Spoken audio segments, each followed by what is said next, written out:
Let us pray.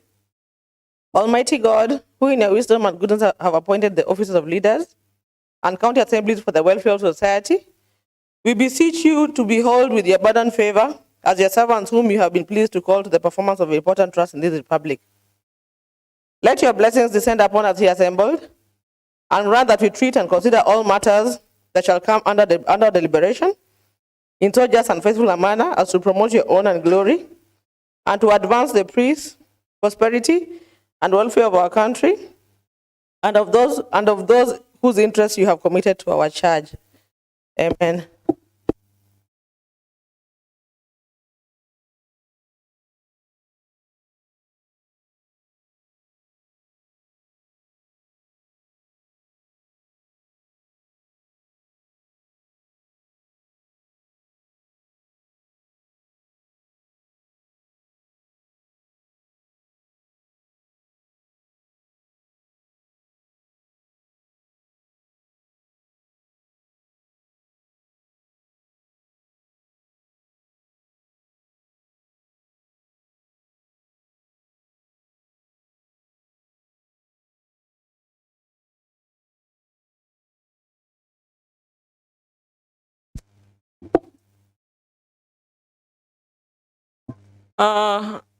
As per standing orders number 32.2, I'd like to request the quorum bell to be rung for the first 5 minutes.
Honorable members, the Deputy Leader of Majority, can you please confirm if you have quorum? Madam Speaker, can confirm that you have quorum. Thank you.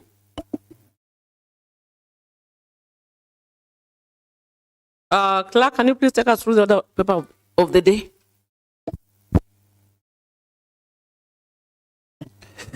The third assembly, third session, order paper number 258 of today, Tuesday, 19th November 2024 at 2:30 p.m. Order number 1, administration of oath. Next order. Order number 2, communication from the chair. Next order. Order number 3, messages. Next order. Order number 4, petitions. Next order. Order number 5, papers. Next order. Order number 6, notices of motion. Sergeant, can you please check out what is happening outside, because there's a lot of noise coming from outside.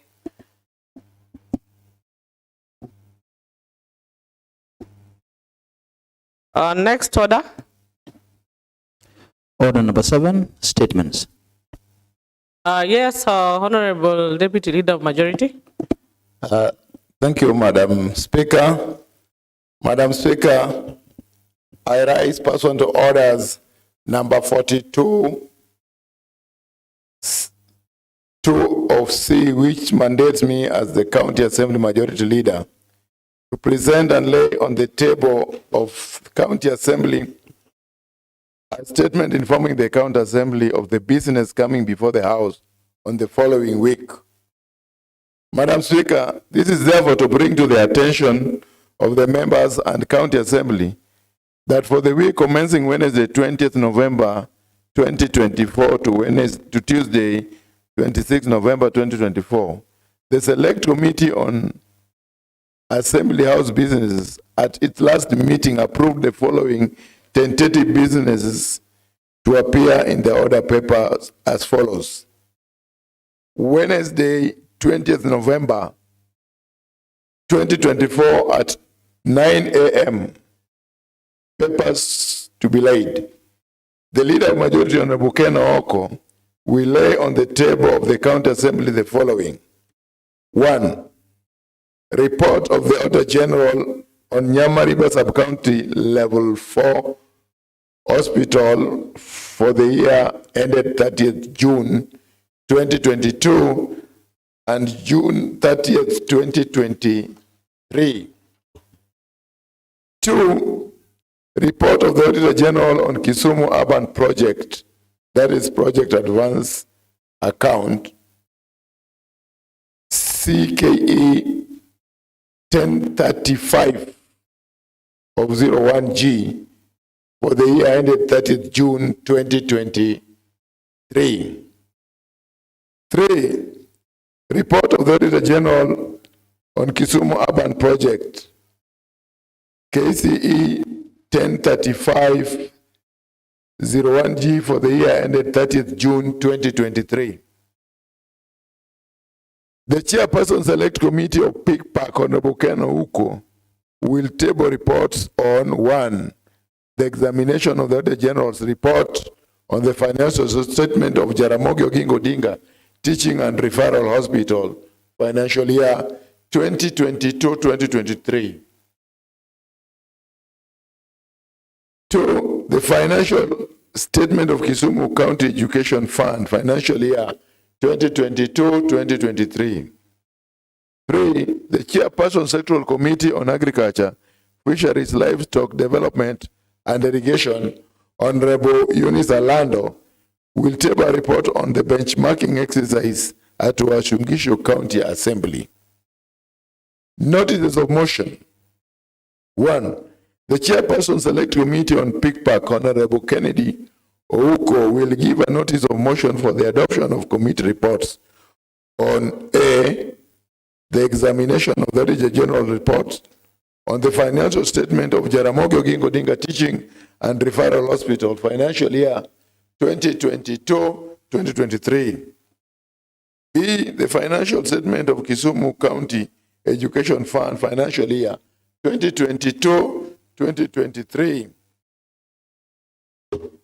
Statements.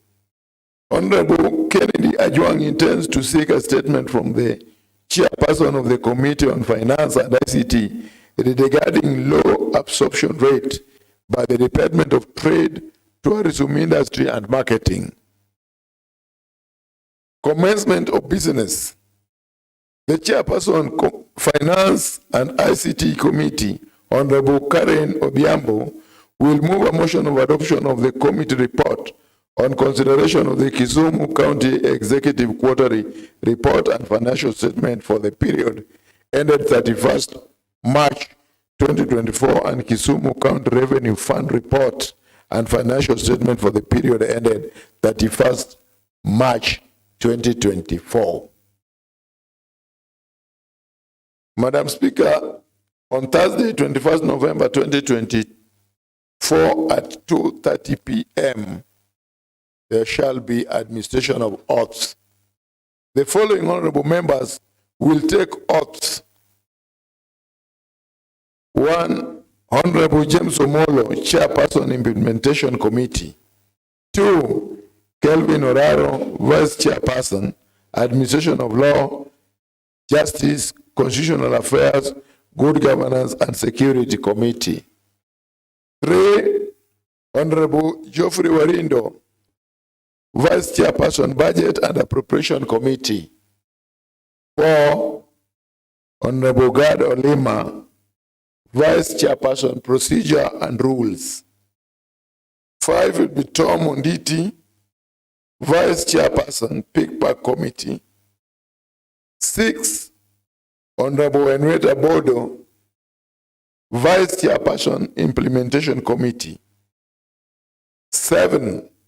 Tom Nyaoke, Vice Chairperson, Lands, Housing, Physical Planning and Urban Development Committee. 8. Honorable Abil Nyasona, Vice Chairperson, Education, Technical Training, Innovation and Social Committee. 9. Honorable Benny Pete, Vice Chairperson, Labor and Social Welfare Services Committee. And lastly, Honorable Millicent Omoya, Vice Chairperson, Appointments Committee. Commencement of business, Madam Speaker. The Chairperson PICPAC Committee, Honorable Kennedy Huko, will move a motion for the adoption of the committee report on the examination of the Auditor General report on the financial statement of Jaramogi Oginga Odinga Teaching and Referral Hospital financial year 2022-2023. Madam Speaker, on Tuesday, 26 November 2024 at 2:30 p.m., there shall be statement. The Leader of Majority will issue a statement pursuant to Orders number 41, 2 of C, on the business coming before the County Assembly for the week commencing Wednesday, 27 November 2024. And lastly, at the commencement of the business, the Chairperson PICPAC Committee, Honorable Kennedy Eruko, will move a motion for the adoption of the committee report on the examination of financial statement of Kisumu County Education Fund financial year 2022-2023. And that is all, Madam Speaker. Thank you. Honorable members, we are still on statement time.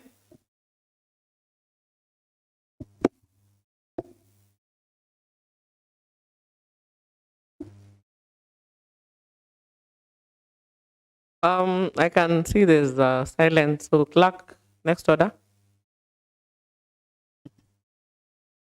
Commencement of business. Order number 8, motion that this House adopts the report of the PICPAC Committee on the examination of the Auditor General's report on the financial statements of Kisumu County Executive for the financial year 2021-2022 by the Honorable Kennedy Ouko.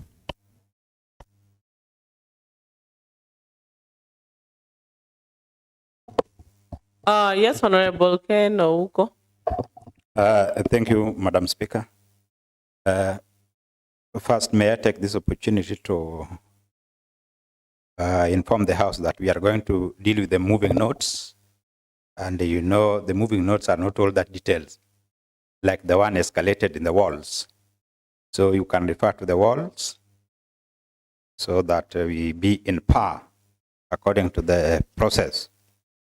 Madam Speaker, on behalf of the Public Accounts and Investment Committee, PAC, and pursuant to Kisumu County Assembly Standing Orders 188, I wish to present to this House the report of the Committee on the Audited Financial Statement of Kisumu County Executive for the financial year 2021-2022.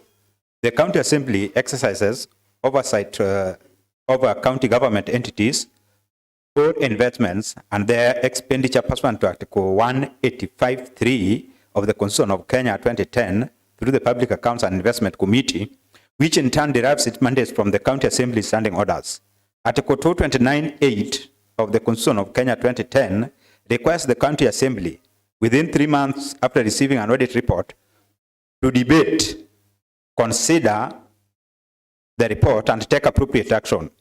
The committee held 4 sittings, during which it received written and oral evidence from the accounting officer on audit queries raised by the Auditor General on the financial statement of Kisumu County Executive for the financial year 2021-2022.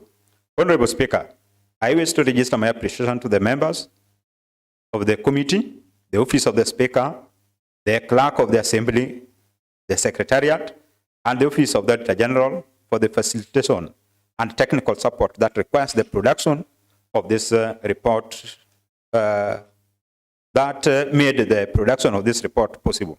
Special appreciation goes to Hansard Department for ensuring that all our meetings with accounting officers are broadcast live through County Assembly Facebook and YouTube pages. Honorable Speaker, on behalf of the Public Accounts and Investment Committee, I now wish to table the report on the consideration of Auditor General's report on the financial statement of Kisumu County Executive for the financial year 2021-2022 and urge this House to adopt it.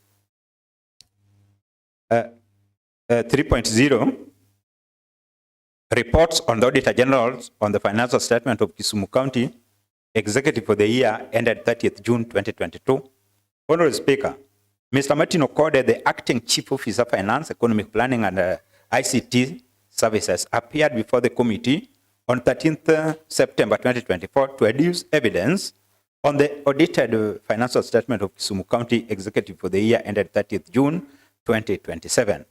The following officers accompanied the CCM, Finance, Economic Planning and ICT, CPA Martin Okode, that is the Acting Chief Officer, Finance, Economic Planning and ICT, Mr. Eliud Abongu, Acting Director, Supply Chain, CPA Maurice Okoth, Accountant, CPRH, Ojode Stephen, Director of Human Resource, Mr. Fred Maloa, Deputy Director, Human Resource Management, Dominic Oluoch, Secretariat, Duncan Agango, Assistant Counsel. The following officers represented the Office of the Auditor General in the committee meetings.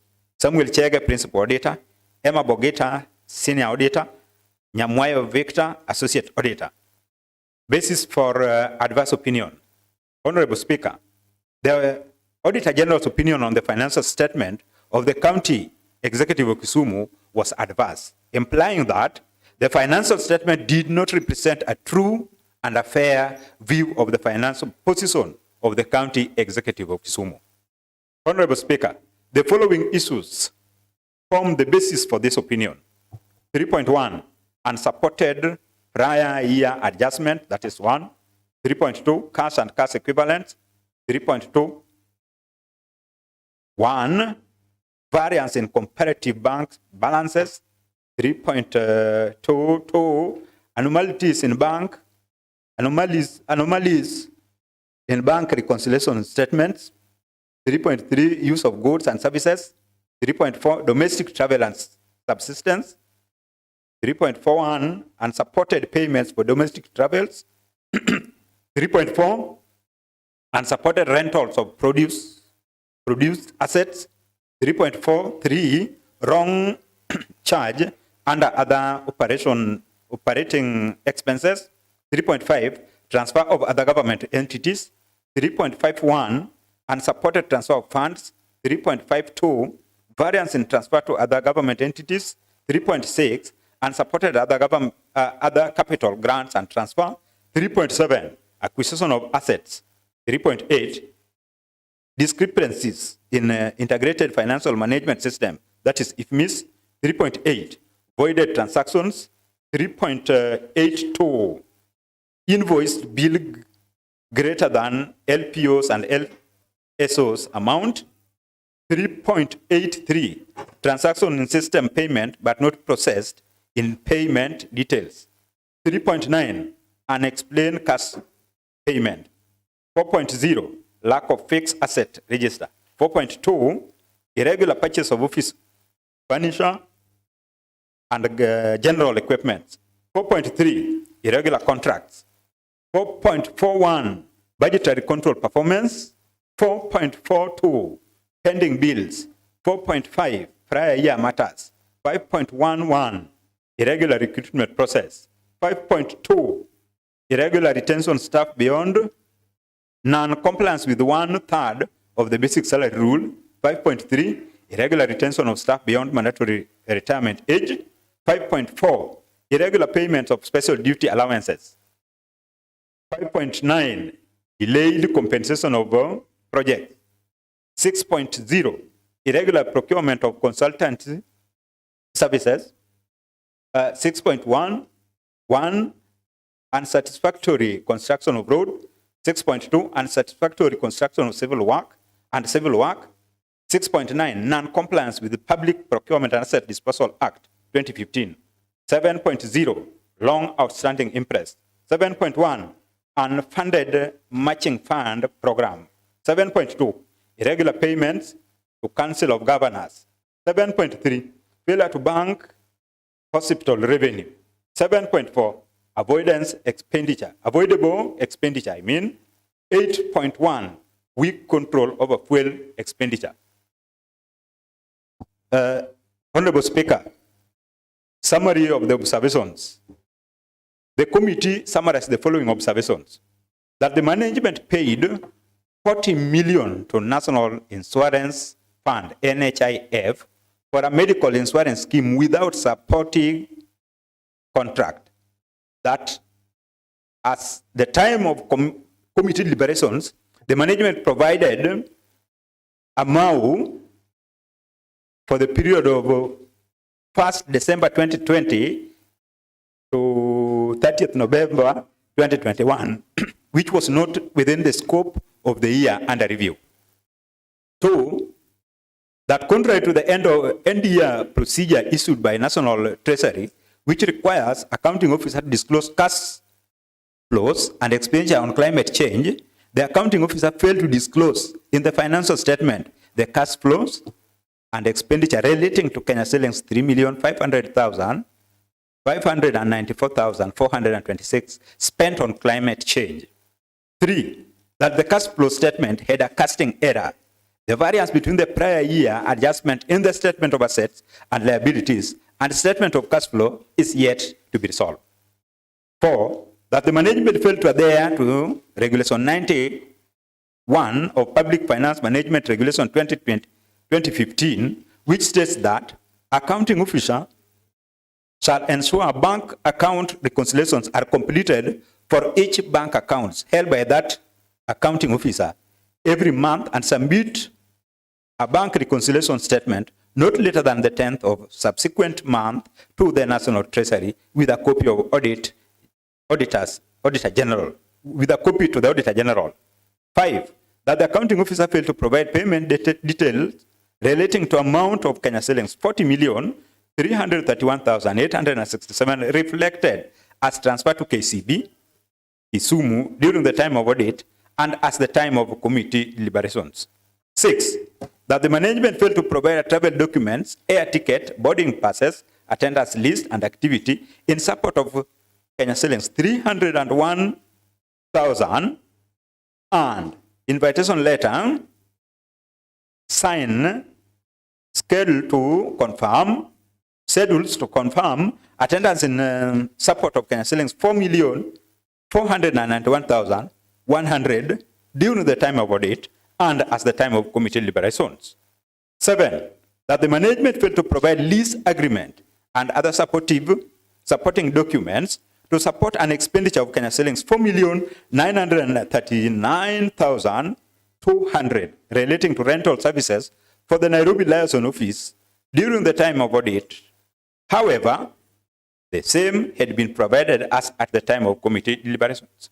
8, that the management did not carry out valuation for both the governors and deputy governors' houses to establish the market value for rent payable. 9, that the management did not provide supporting documents for an amount totaling to 228,078,614 in respect to payments made to individuals, private enterprises, a consultant firm, a bank, construction companies, automobile companies, and public entities like the Commissioner of Domestic Taxes. 10, that the management failed to provide acknowledgement receipt for the Kenya shillings 71,775,500 transferred to youth polytechnics and vocational training centers, self-help groups during the time of audit and at the time of committee deliberations. 11, that 252 payments amounting to Kenya shillings 256,093,457 were reflected in the internet banking but were not in the IFMIS payment details. 12, that the management did not maintain a fixed asset register contrary to regulation 136(1) of the Public Finance Management Regulations 2015, which provides that the accounting officer shall be responsible for maintaining a register of all assets under his or her control or possession as prescribed by the relevant law. The committee observed that this matter was raised in the Auditor General's report of financial year 2019-2020, and it repeated itself for your information. 13, that contrary to the National Treasury Circular number 10/2020, dated 16th June 2020, on prioritization of pending bills by accounting officers, the county government had a pending bill amounting to Kenya shillings 1,950,176,560 relating to 2020-2021 and earlier years which have not been paid. 14, that 154 employees earn net salary less than a third of the basic pay, contrary to section 19(3) of the Employment Act 2017, which stipulates that the total amount of all deductions which may be made by an employer from the wages of his employees at any one time shall not exceed 2/3 of such wages or such additional or other amount as may be prescribed. 15, that the management pays special duty allowance amounting to Kenya shillings 1,500,869 to various officers for more than 6 months, contrary to section C15 of the Public Service Commission Human Resource Policies and Procedures Manual 2016, which states that the payment of special duty allowance will not be payable to an officer for more than 6 months.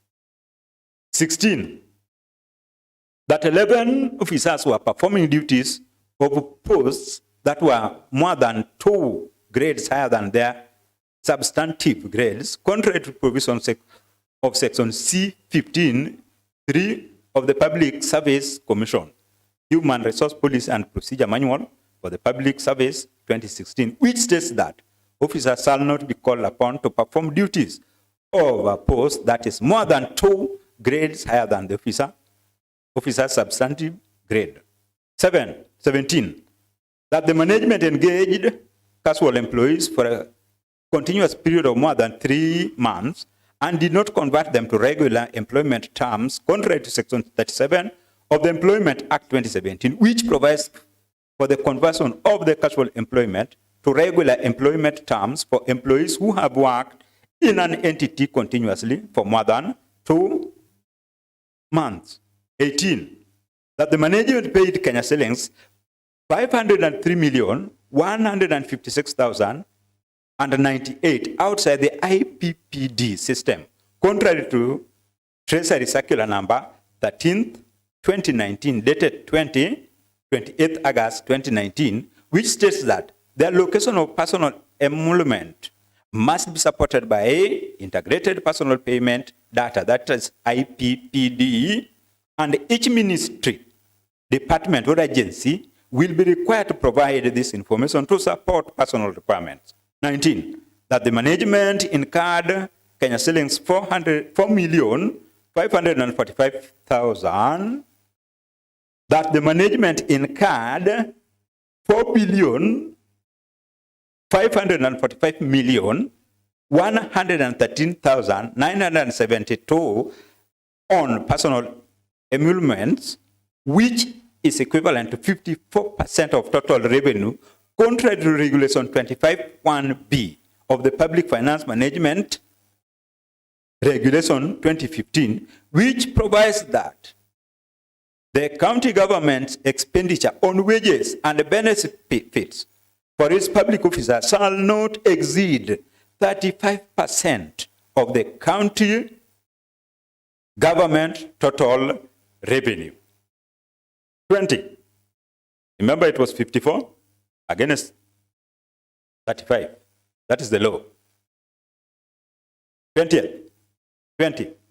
That the management paid amount of Kenya shillings 3,004,475 in respect of the proposed completion of Ngege dispensary in Nyakach sub-county. At the time of committee deliberations, the project had not been put into use. 21, that the project had been handed over and the retention period had expired. Therefore, the proposal by the Department of Health and Sanitation to blacklist the firm is irregular. 22nd, that the contractor had not completed the project 16 months after the agreed completion date. 23, that the performance security provided by the contractor from a local bank expired on 7th December 2020, 7 months later than the agreed completion date. 24, that the management procured county's speech book at a cost of 4,844,555, and event management services procured at a cost of 1 million using the direct procurement method, contrary to Section 1032 of the Public Procurement and Asset Disposal Act 2015. 25, that the management asserted that they have budgeted for completion of the project in the financial year 2022-2025. I think.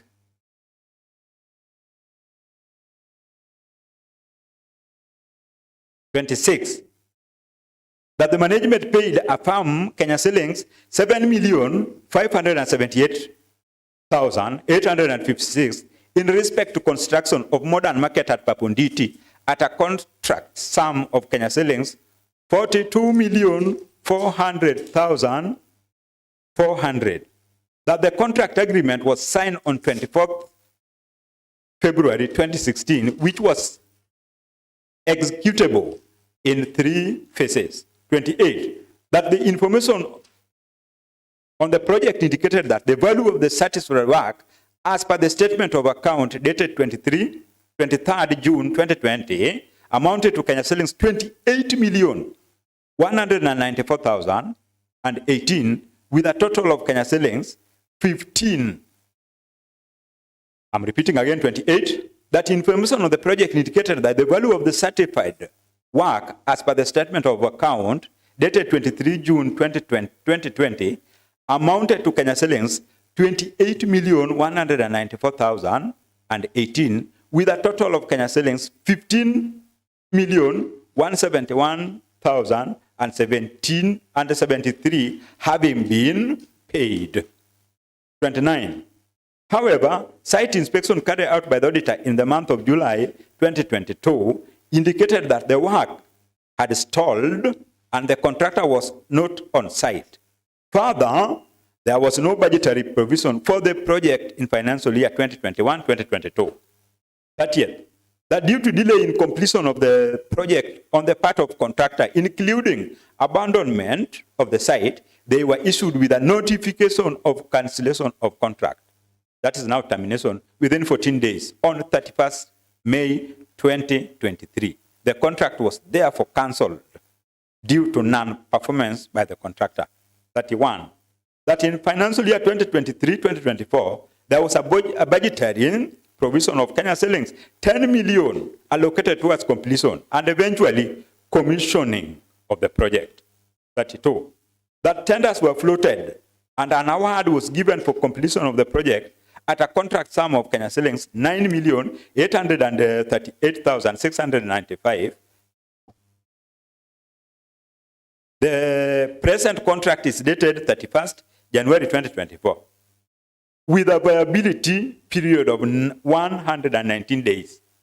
And works are currently ongoing with the expectation that the project will be completed and handed over for use by the traders and community during the current financial year. 33, that the management incurred Kenya shillings 8,063,168 in respect to the construction of Guba Geta Number, Kabungu, and Lela Agulumbaka Oromo Road. That the contract was awarded to a company at a contract sum of Kenya shillings 21,525,925 for a contract period of 16 weeks, which ended on 14th March 2022. 35. That physical inspection carried out by the auditor in the month of July 2022 revealed that the Lela Agulu Mbaka Oromo Road had not been started yet. The contract agreement had expired. 36. That the management paid Kenya shillings 24,019,776 for the proposed construction of Cancer Center of Jaramogi Oginga Odinga Teaching and Referral Hospital at a contract price of 165,622,113. That physical inspection of the project by the auditor in June 2022 revealed that the project had stalled and the contractor was not on site. 38. That the management violated Regulation 93(5) and 8 of the Public Finance Management, that is County Government Regulation 2015, which requires that impress be surrendered or accounted for within 7 days, 7 working days after returning to duty station, and prohibit use of new impress to officers with outstanding impress. This matter was raised in the audit report of 2019-2020, where an amount of 114,831,010 was outstanding. Remember, it is repeating itself. 39. Management had entered into framework collaboration with the REREP on 9 September 2021.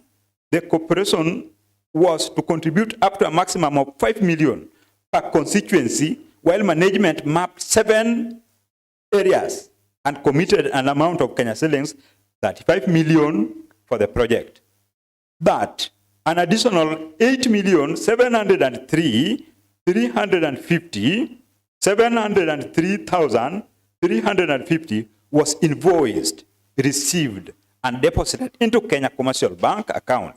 However, management did not provide a cash book or a bank statement to verify the receipt and transfer of this fund to the county revenue fund. Summary of recommendations.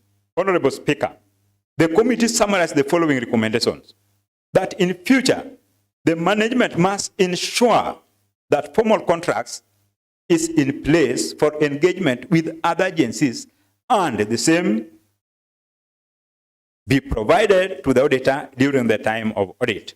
2, that pursuant to Article 226(5) of the Constitution of Kenya 2010, which states that if the holder of the public office or a political office directs or approves the use of public fund contrary to the law of instructions, the person is liable for any loss arising from that use and shall make good the loss, whether the person remains the office holder or not. The County Executive Committee member for Finance, Economic Planning and ICT initiates recovery of amount of Kenya shillings 48,614,670 from the accountant of the then accounting officer within a period of 30 days upon adoption of this report. The implementation committee is taking note that pursuant to action Article 226(5) of the Constitution of Kenya 2010, which states that if the holder of the public office or a political office directs or approves the use of public fund contrary to the law or instructions, the person liable for any loss arising from that use shall make good and the loss, whether the person remains the office holder or not. The County Executive Committee member for Finance, Economic Planning initiated recovery of amounting to 4,792,100 from the accounts of the then accounting officer within a period of 30 days upon adoption of this report. 4, that in future the management must adhere to Section 62B of the Public Accounts Act 2015, which provides Public Audit Act 2015, which provides for timely provision of documents to auditors. 5, that the accounting officer immediately initiate the valuation process for both the governor's and deputy governor's house to establish the market value for rent payable and a report on the same submitted to the County Assembly within 90 days upon receipt of this report. 6, that the matter in which the management did not provide supporting document for the amount totaling to 228,078,614 in respect to the payment made to individual, private enterprises, consultancy firms, a bank, a construction company, automobile companies, and public entities like the Commissioner of Domestic Taxes, and acknowledgement receipt for Kenya shilling 71,775,500 transferred to youth, polytechnic, and vocational training centers and self-help groups during the time of audit, at the time of committee deliberations, be referred to the Committee of Education, Human Resource Development, ICT, for further investigation. That the matter of over-invoicing be referred to Ethics and Anti-Corruption Commission for further investigation for a possible loss of public money amounting to Kenya shillings 58,385,045 shillings. That the matter of unexplained cash payment be referred to the Ethics and Anti-Corruption Commission for further investigation for possible loss of Kenya shillings 88,546,249. 9, that the Committee on Implementation immediately follow up on the matter of incomplete asset register and provide to the House the status report on maintenance of fixed asset register by the County Executive of Kisumu. 10, that in future the management must adhere to Regulation 136(1) of the Public Finance Management Regulation 2015. 11, that going forward the management must adhere to Regulation 49(2) of the Public Procurement and Asset Disposal Regulation 2020. 12. That going forward, the management undertake appropriate measures to ensure collections of all source revenue to avoid over-reliance on disbursement of from the National Treasury. 13. That the accounting officer make necessary arrangements to settle pending bills amounting to Kenya shillings 1,950,176,560 relating to 2020-2021 earlier years. That in future, the accounting officer must ensure strict adherence to National Treasury Circular number 10/2020 dated 16th June 2020. 15. That going forward, the management must comply with Section B4(1) of the Public Service Commission Human Resource Policy Manual 2016. 16. That the management to immediately comply with Section C15(3) of the Public Service Commission Human Resource Policies and Procedure Manual 2016. A report on the same be submitted to the Assembly within a period of 90 days upon adoption of this report. 17. That going forward, the management should put in place appropriate measures to ensure progressive adherence to Regulation 2025(1)B of the Public Finance Management, that is in County Government, Regulations 2015. 18. That in line with Section 103(3)(2), the CCM for Finance, Economic Planning, and ICT take administrative action on the accounting officers and the head of supply chain for non-compliance with Section 103(2) of the Public Procurement and Asset Disposal Act 2015, and a report of the same be submitted to this Assembly within a period of 30 days upon communication of this report. 19. That based on the committee report for the year 2019-2020, the Committee on Implementation provide a status report on this matter within a period of 14 days upon adoption of this report. 20. That pursuant to Regulation number 93(6) and 7 of the Public Finance Management Act 2015, County Government Regulations, the Accounting Office of Finance and Economic Planning immediately initiates a recovery of all outstanding interest pending from all officers within pending interest, and a report on the status of such recoveries be submitted to the Assembly within 90 days upon adoption of this report. 21. That failure to initiate the above recoveries and pursuant to Regulation number 93(7) of the PMF Regulation 2015, the County Assembly Committee member initiate a recovery of the same from the accounting officers. 2022, not 2022, but 22. That going forward, the accounting officer must adhere to the Section 37 of the Intergovernmental Relations Act 2012, which states that the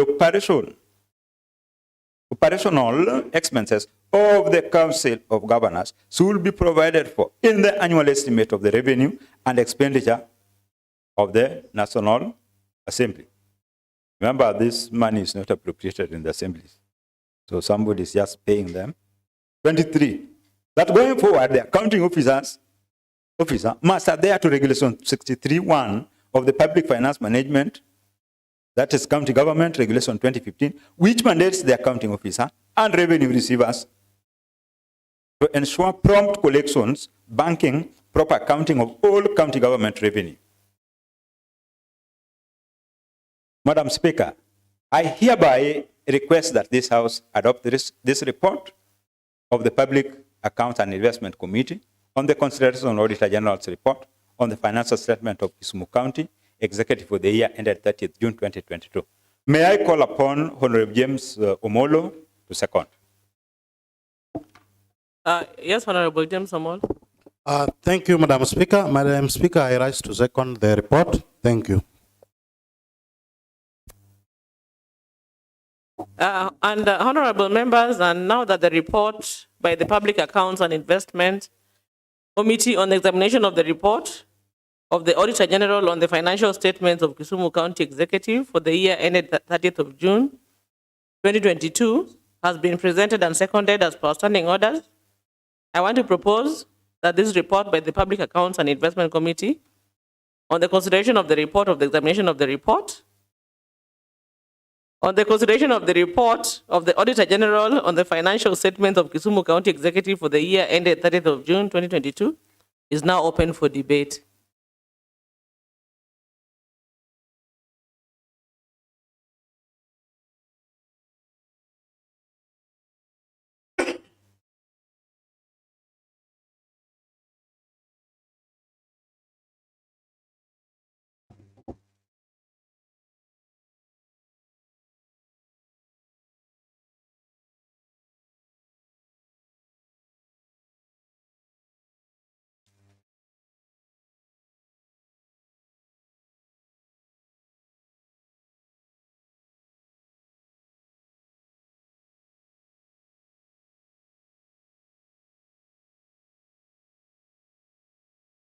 Yes, Honorable Geoffrey Warindo of Miwani Ward.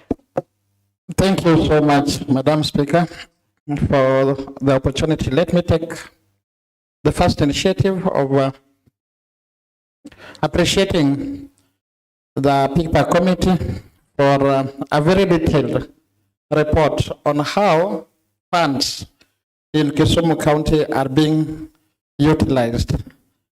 Madam Speaker, if you look at all the issues that have been raised, the major concern has been that where the expenses have been made, where the money has been spent, we were not able to be provided with any supporting document.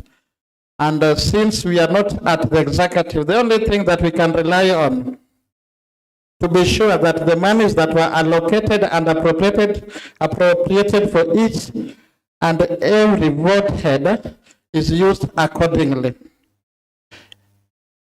But by the lack of the supporting documents, we might be tempted, not even be tempted, we might go the way of thinking that some of these funds were either misused or were not used effectively to the places that they were involved.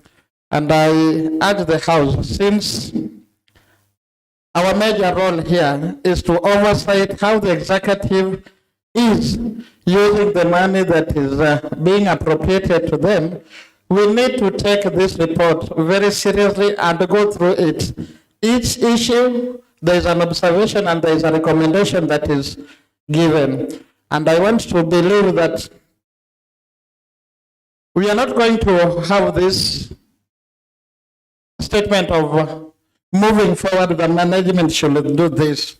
We just need to pick the points where we feel that monies were not appropriately used and recommend and give the necessary resolution to the recommendation committee, to the implementation committee on how the recommendations raised by the PICPA committee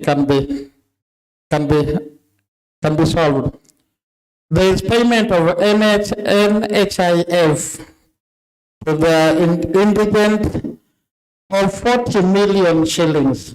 And when we requested for the supporting contract to make sure that at least this money was used for the intended purpose, there were no supporting contracts. So we were not even sure whether the money was used for what it was intended for. If you look at another issue, there is anomalies in bank reconciliation statements. If you are really serious with what we are doing, we need to make sure that the monies that we use can be reconciled in the statements when they are doing the books of account. There is a payment of 1,653,433 shillings, payment which cannot be reconciled and cannot be traced. There is also a receipt in the cash book of 411,437,692. 411,437,692. This one again cannot be. This one again cannot be reconciled. And I urge the House, since our major role here is to oversight how the executive is using the money that is being appropriated to them, we need to take this report very seriously and go through it. Each issue, there is an observation and there is a recommendation that is given. And I want to believe that we are not going to have this statement of moving forward, the management should do this. We just need to pick the points where we feel that cannot be reconciled. Again, there is an unsupported balance of 16,901,677,000 shillings, which cannot be supported. If you go to the issue of unsupported payments for domestic travels, the money were used, but they cannot be. We cannot verify because we don't have the supporting documents. If you look from the first issue up to the last issue, all those monies were spent, and we are not even sure if they were spent for the intended purposes. And I want to urge the House that we really need to be serious with our oversight role. There are so many things which are happening in Kisumu County right now. There are so many things which are stalled because there is no funds to implement some of these projects that we are here to oversight. And if we can really be sure with our work and insist on having a verification document, a supporting document on how each and every money being spent in Kisumu County is used, then I think our oversight role will be seen. But if we just pass the document today and just leave it the way it is without the recommendations being implemented, then I think this is the song we are going to sing up to 2027. And I'm really sorry for the residents of Kisumu County. With these few remarks, Madam Speaker, I support the report. Yes, Deputy Leader of Majority, Honorable Lumumba Wade.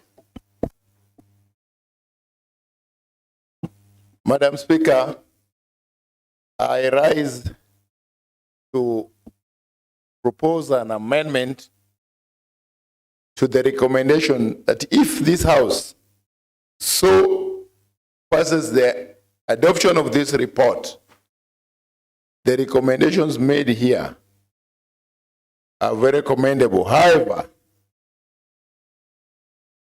I would wish that in addition to forwarding this to anti-corruption, which is a legal entity to investigate and give as the outcome as a proof to what has been reported here.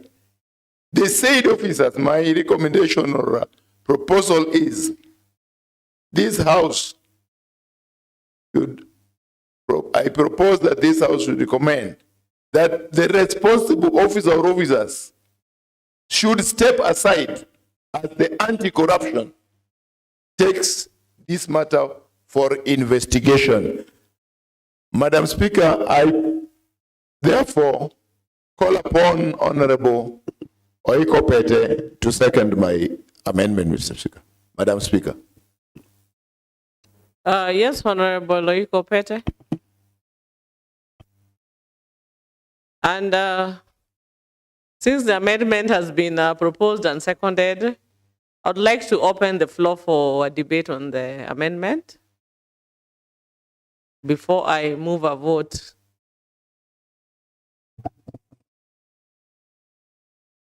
Yes, Honorable Millicent Omuya. Yes, thank you, Madam Speaker. I'm standing to support what Honorable Lumumba has proposed for the amendment, because if we fail to do that amendment, then it will mean that the said officers will remain in the office and they will continue with their malpractice, and we as a house with a responsibility to oversight, we shall be just making crocodile or frog noise.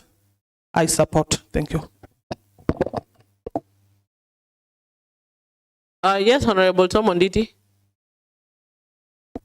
Thank you, Madam Speaker. Madam Speaker, I also rise to support the amendment as proposed by the Deputy Majority Leader. Madam Speaker,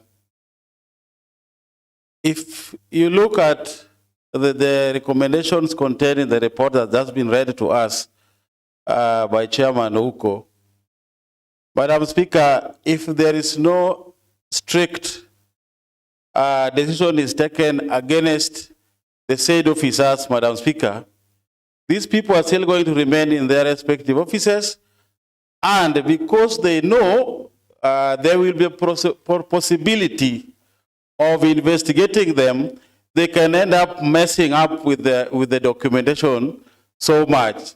Madam Speaker, I suggest that as we leave the EACs to do their job, the CID officers should step aside to allow proper investigation to take place. Otherwise, it's going just to be business as usual. I support, Madam Speaker. Thank you. Yes, Honorable Mildred Ajumbo. Thank you, Madam Speaker. I rise to support the recommendation by Honorable Lumumba Wade. I want to say that this is not the first time that the Public Accounts Committee is reading a report of the audited accounts. And when you look at the recommendation all the time, it is going forward. That going forward, the management must adhere to Section 37. That going forward, the management must put in place a proper and progressive adherence to regulations of the public finance management regulations. For how long will this assembly keep talking about going forward, adhering to the regulations of the public management regulations, public finance regulations? They know, or not that they don't know. These people know the regulations of the public finance. It is just that you sometimes wonder, why would somebody not attach the receipts as needed by the auditors? Why would all the time we are reading reports here that certain amount of money was not disbursed, that the accounting officer did not follow the regulations? Madam Speaker, it is high time this House do their oversight role. Otherwise, we will keep reading the Auditor General's report. We will keep saying, going forward, they must adhere to the public finance. They already know what the public finance regulations are, and this is just negligence. And if this assembly is not going to do its oversight work, we could as well close this assembly and go home. I support, Madam Speaker. Yes, Honorable Sam Dede. Thank you, Madam Speaker. I also rise to support the amendment put across by Majority Leader.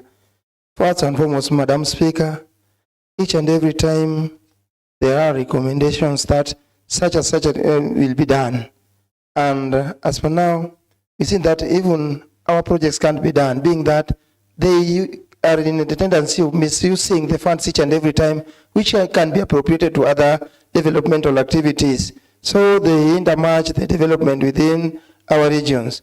And as per the PFM Act stipulates, once one is found with an illegality, should be held responsible while in the office or outside the office, Madam Speaker, and I support that the issue should be delegated to the Ethics and Anti-Corruption Department for further action. Otherwise, thank you, Madam Speaker. Yes, Honorable Ruben Rakwach. Thank you, Madam Speaker. Madam Speaker, I also rise to support the amendment that has been proposed as seconded by Honorable Lumumba Wade, the honor for Southeast Nyakach. Honorable Speaker, if you look at Public Audit Act 2015, Section 62, Part A states that failure to give information or giving false information or failure to give the audit documents or documents that are required by the Office of the Auditor on time without any reason is an offense which is culpable.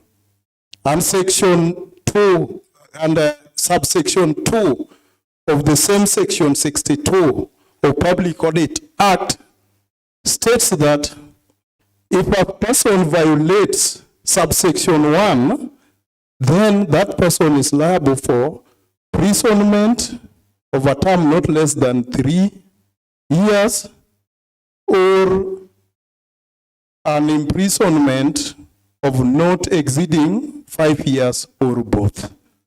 So I think this is the time those sections should be put into practice. They were not just put there for references, but they were put there for actions. Because the report states it very well that the documents were not provided. Why? It is because maybe there is a reason. They know the mistakes that are in those documents. That's why they are not providing them. So we will not continue singing. Even though I'm a member of PICPAC, but here I support the amendment which has been proposed because it is going to cure this problem of failure to provide the required documents at the right time, Honorable Speaker. I support the amendment. Let these people be taken to that other investigation authority so that they can go to jail, Honorable Speaker. I support. Yes, Honorable Geoffrey Warinda. Thank you again, Madam Speaker. If this amendment is going to make a difference, and a big difference in this county, and on those who are charged with the responsibilities of handling our funds, then I support this. We've been writing so many reports with the same recommendations, but they have been like passing wind. After the report have been adopted here, then the case ends at that point. And we've been keeping quiet for this is now the 3rd year. And the mess is still happening in our county. And if we go this way, then I can assure the House that there's nothing much that this Assembly is going to achieve. So if this amendment is really going to make it's going to be a landmark, a resolution, then I also support, and I want to believe it will send a very big signal to those who are in the public offices and using the funds of the Kisumu County in a wrong way. Thank you, Madam Speaker.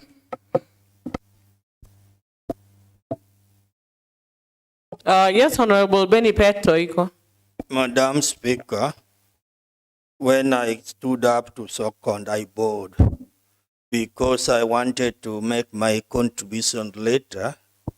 Madam Speaker, this will be the right direction to go because the picture that we have been given here by the Office of the Auditor General is an adverse report implying the records were not properly prepared. The supporting documents were lacking in most cases.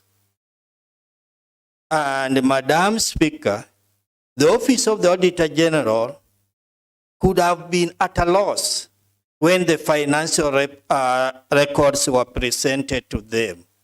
When the Assembly makes an amendment that will make recommendation to the Office of the Ethics and Anti-Corruption to do further investigation on this report, Madam Speaker, that will be very much in order, and we will also help the Office of the Auditor General that we appreciate their work, we understand their work, and when we call further for the officers to step aside when the investigation is being done, that is another good step so that they don't interfere with investigation. The seriousness of the Assembly will be seen, and Madam Speaker, the Assembly may have started moving in the right direction.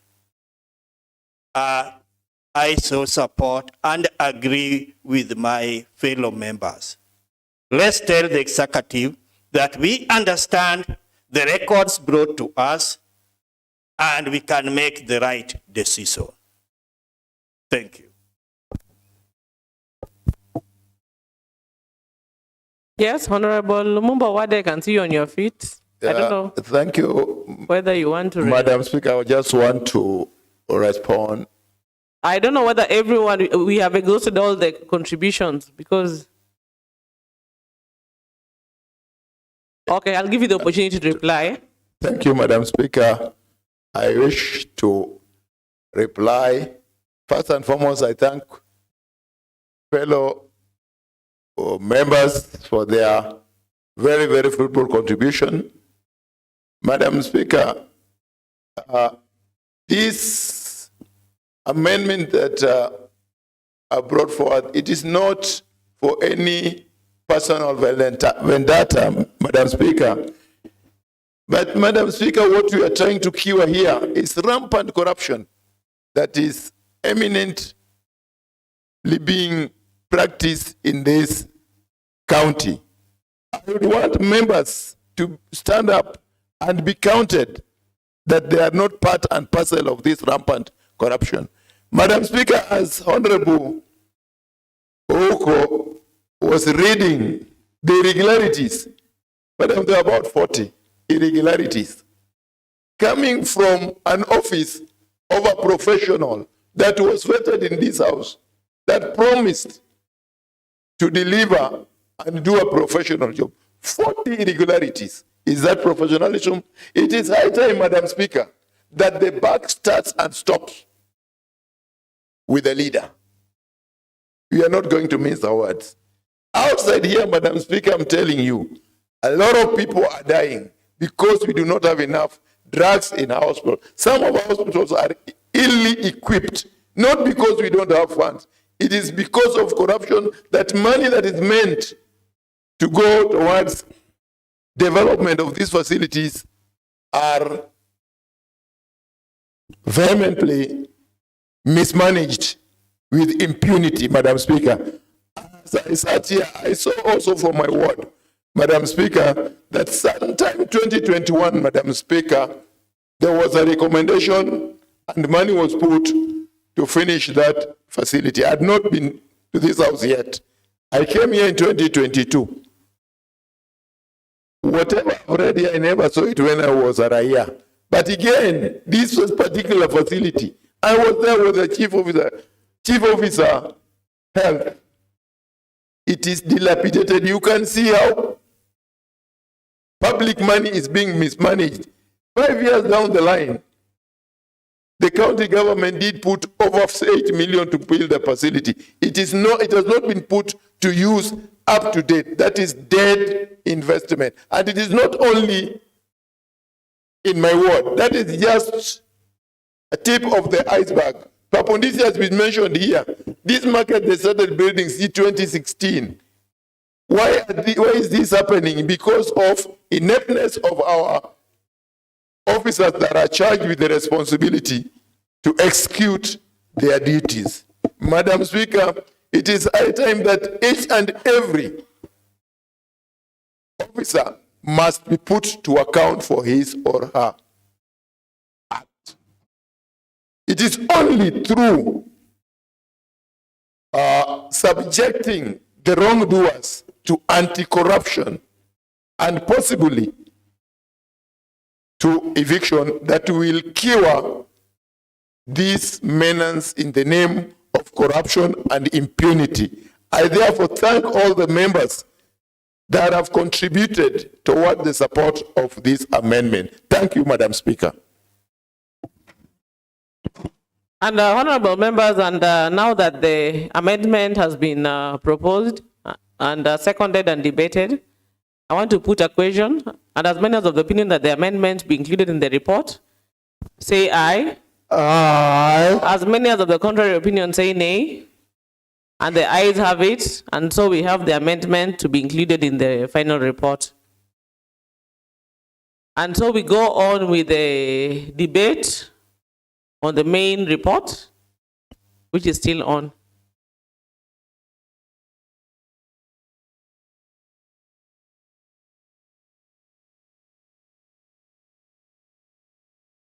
Honorable Ruben. Thank you, Honorable Speaker. Honorable Speaker, going by the mood of the House, may I call the mover to reply? I can see Honorable Benny Peto Iko on his feet. So So which means we still have more members who are willing to contribute. Go ahead, Honorable Benny. Madam Speaker, no, this report is very voluminous, and with the soft copy, members find it difficult to go through. So we need to take time so that we can open our mouth on what we understand. So, Honorable Rakwaj, we still need to digest this report a little so that we have made an amendment and we are calling for an action which shall be looked at. What did they contribute? Very critical, Madam Speaker. So, Madam Speaker, as I had earlier said, that the report is adverse. I've been trying to go through it. You know, the eyes are also becoming weak, but we need to try and say something. Madam Speaker, I've been trying to look at some of the reasons why this report was branded adverse, and I'd ask in this House, particularly the auditor reports and the budget reports, when they are being read in this House, we are always being told the moving notes. And these moving notes, we don't know where they are tabulated. If they were part of this report, we will easily follow. But we have been denied that chance, so we have to struggle to follow the report. Madam Speaker, on page 22, they are raised the voided transactions. What are these voided transactions, Madam Speaker? It has come to the notice of the public that when the county government, the assemblies, make requisitions to the Office of Controller of Budget, the transactions are approved. After that, they have been given the authority to spend what they had requested for. They come back and raise new requisitions. The ones that were approved are set aside and new transactions come in. Those are what they call voided transactions. And this has brought an outcry in all the counties and in all the assemblies. There's also, if I digress a little, Madam Speaker, over the weekend, there was also a report that was posted by the Institute of Certified Public Accountants. They were reviewing the report of the Auditor General on the counties and the assemblies. It is voiding transactions is becoming a serious matter. And that is why the contractors are crying that the counties take too long to pay them. And their contract go to pending bills. We take 3 to 4, 5 years before they are paid. This has become a very big disease in the county governments and in the county assemblies. Like here, Madam Speaker, we are being told that transactions amounting to 1,299 were in IFMIS. And the amount was 1,073,623,658. These were avoided. And new transactions brought in. Madam Speaker, these ones bring problems because they pay the contractors of their interest, and the ones they regard what are never paid. And this should stand condemned. Because once the contractors have finished their work, presented their documents, let them be paid in time. Selective payment should be discarded. And when we go to page 23, invoices billed greater than the LPO and LSO the LPO contains the total cost of the contract or the LSO.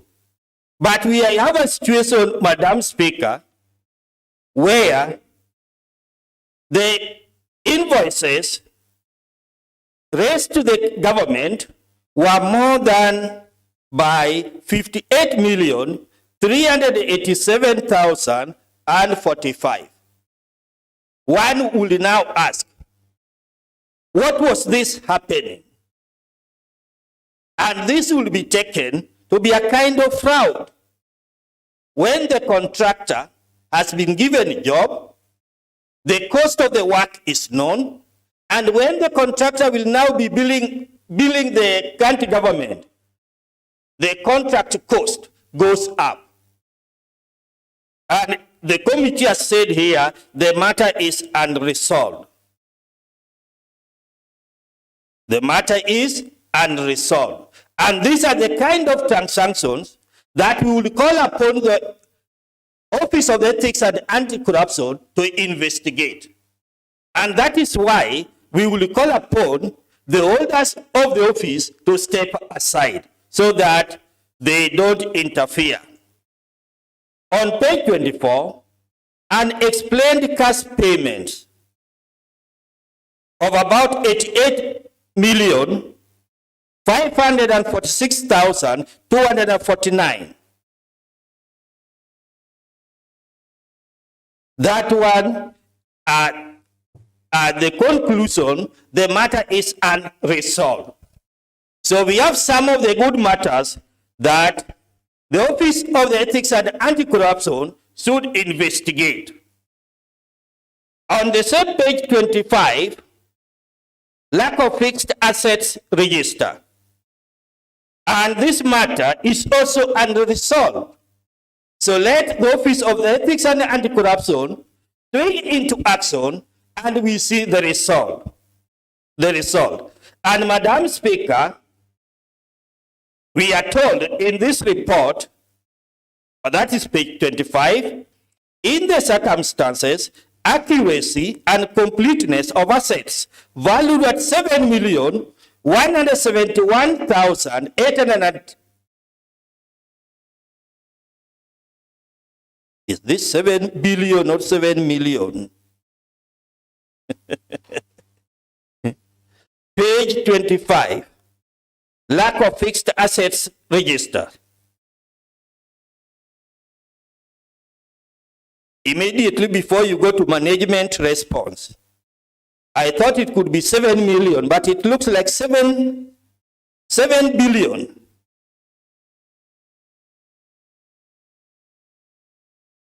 Members can look at it. That figure is also big amount that needs to be investigated. And the committee has also surrendered that the matter is unresolved.